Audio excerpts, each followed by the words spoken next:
खंडणीचे पैसे कुणाला पोहोचत होते? बारामतीच्या मोर्चात भाऊक झालेल्या वैभवी देशमुखांचा सवाल, तर राज्य नासवणाऱ्या आमदाराला पाठीशी घालू नका, अजितदादांना आवाहन.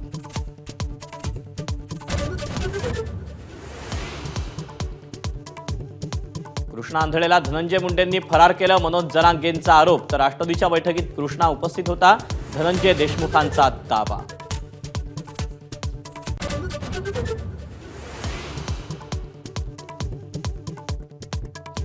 धनंजय मुंडेंच्या कारनाम्यांमुळे त्यांच्या मातोश्रींचं नाथरा गावी वास्तव्य. माझा कट्टा कार्यक्रमात सुरेश धसांचा दावा. तर आईवर खोटे आरोप नको, अन्यथा गप्प बसणार नाही, मुंडेंनीही खडसावलं.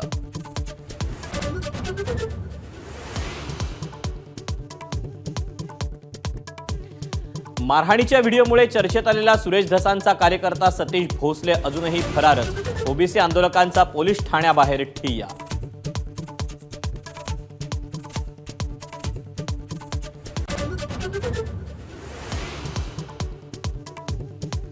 कुंभमेळ्यातील स्नानाची राज ठाकरेंकडून खिल्ली. श्रद्धा अंधश्रद्धेतला फरक समजून घेण्याचं मनसे प्रमुखांचं आवाहन.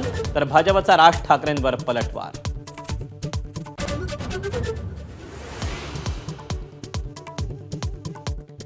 मनसे पदाधिकारी आणि कार्यकर्त्यांचा कामाचा दर 15 दिवसांनी आढावा घेणार. हकालपट्टीचा इशारा देताना राज ठाकरेंची घोषणा. तर गुढीपाडव्याला भात्यात राखून ठेवलेले बाण बाहेर काढणार.